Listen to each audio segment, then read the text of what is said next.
স্বামী এবং শাশুড়িকে বশ করার আমল অনেক সময় দেখা যায় অনেক সংসারের মধ্যে শাশুড়ি অনেক স্ত্রীকে জ্বালা যন্ত্রণা করে, নির্যাতন করে, অন্যায় অত্যাচার করে তার সাথে। স্বামী এবং তার শাশুড়ি মিলে একই সাথে এভাবে অন্যায় অত্যাচার করে স্ত্রীর সাথে। তো প্রিয় ভাই বোনেরা, শাশুড়িকে এবং স্বামীকে আপনি বশ করুন, একেবারে বশ করে ফেলুন, বাধ্য করে ফেলুন। আপনার কথায় উঠবে বসবে, আপনি যা বলবেন তাই করবে।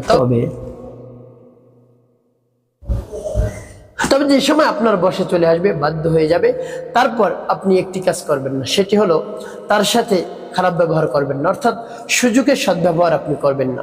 সাথে সাথে আপনি তাকে আরো বেশি ভালোবাসবেন, আরো বেশি তাকে এলাউ করবেন, বেশি বেশি তার কাজ করে দিবেন, খেদমত করে দিবেন। তাহলে আপনি সুখ শান্তিতে বসবাস করতে পারবেন, আপনি শান্তি পাবেন, আপনার মনের মধ্যে তৃপ্তি পাবেন। আর যদি আপনি বেশি সুযোগ পেয়ে শুধু তার ক্ষতি করে যান, তাহলে পরবর্তীতে আপনার আরো ক্ষতি বেশি হবে। এর জন্য কখনো সেই কাজটি করবেন না।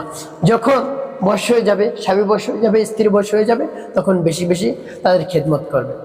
তো সেই দোয়াটি আপনি কিভাবে পড়বেন আমি বলে দিচ্ছি। দোয়াটি পড়লেই শাশুড়ি এবং স্বামী বয়স হয়ে যাবে।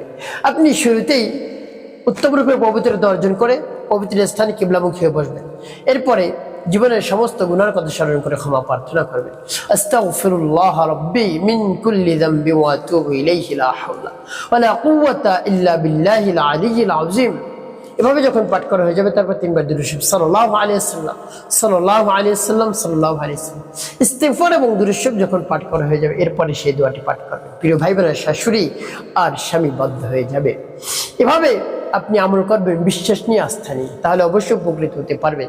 এখন সমাজে দেখা যায় শাশুড়ি অনেক নির্যাতন করে, তারপরে স্বামীও অনেক নির্যাতন করে, নির্যাতনের শিকার হয় নারীরা, স্ত্রীরা। তাই আপনি এই দোয়াটি পাঠ করুন, দেখবেন আপনার বসে চলে আসবে। দোয়াটি পাঠ করে পরবর্তীতে কি করবেন বলে দিচ্ছি, আগে দোয়াটি বলে নেই। বিসমিল্লাহির রহমানির রহিম। وألقيت عليك محبة مني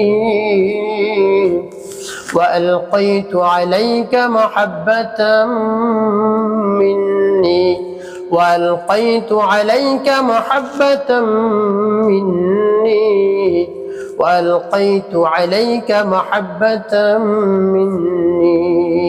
এভাবে যখন পাঠ করা হয়ে যাবে, তারপর একটু ফু দেন, তারপর আপনি আবার পাঠ করবেন। বিসমিল্লাহির রহমানির রহিম।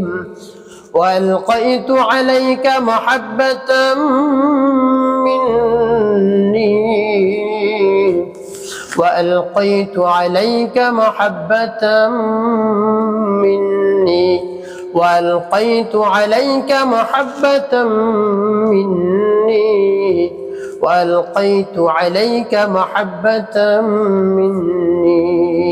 পাঠ করার সময় তারপর আপনি মনে দরদ নিয়ে আবার পাঠ করবেন। বিসমিল্লাহির রহমানির রহিম।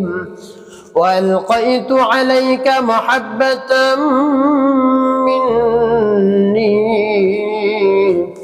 وألقيت عليك محبة مني وألقيت عليك محبة مني وألقيت عليك محبة مني।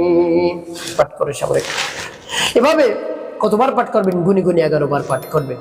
পাঠ করে এভাবে ফু দিয়ে শেষে 3 বার দুরূদ ইব্রাহিম পাঠ করবেন। আল্লাহুম্মা সাল্লি আলা মুহাম্মাদ ওয়া আলা আলি মুহাম্মাদ কামা সাল্লাইতা আলা ইব্রাহিম ওয়া আলা আলি ইব্রাহিম ইন্নাকা হামিদুম মাজিদ। আল্লাহুম্মা বারিক আলা মুহাম্মাদ ওয়া আলা আলি মুহাম্মাদ কামা বারাকতা আলা ইব্রাহিম ওয়া আলা আলি ইব্রাহিম ইন্নাকা হামিদুম মাজিদ। আল্লাহুম্মা সাল্লি আলা মুহাম্মাদ ওয়া আলা আলি মুহাম্মাদ কামা সাল্লাইতা আলা ইব্রাহিম ওয়া আলা আলি ইব্রাহিম ইন্নাকা হামিদুম মাজিদ। আল্লাহুম্মা বারিক আলা মুহাম্মাদ ওয়া আলা আলি মুহাম্মাদ কামা বারাকতা আলা ইব্রাহিম ওয়া আলা আলি ইব্রাহিম ইন্নাকা হামিদুম মাজিদ। আল্লাহুম্মা সাল্লি আলা মুহাম্মাদ ওয়া আলা আলি মুহাম্মাদ কামা সাল্লাইতা আলা ইব্রাহিম ওয়া আলা আলি ইব্রাহিম ইন্নাকা হামিদুম মাজিদ। আল্লাহুম্মা বারিক আলা মুহাম্মাদ ওয়া আলা আলি মুহাম্মাদ কামা বারাকতা আলা ইব্রাহিম ওয়া আলা আলি ইব্রাহিম ইন্নাকা হামিদুম মাজিদ। এভাবে যখন দুরূদ ইব্রাহিম পাঠ করা হয়ে যাবে, দুটি ফু দিবেন।